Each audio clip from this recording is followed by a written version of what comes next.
বন্ধুসকল, আজি আমি গৈ আছোঁ অৰুণাচল।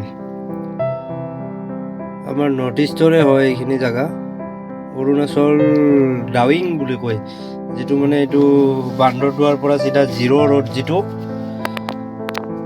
এইটোৰে চিধা আহিলে আগত 73 বুলি এটা জেগাৰ নাম আছে, তাৰ পৰা লেফ্ট ছাইড আহিলে কলৰিং পাৰ হৈ কেনে এইফালে ডাউইং।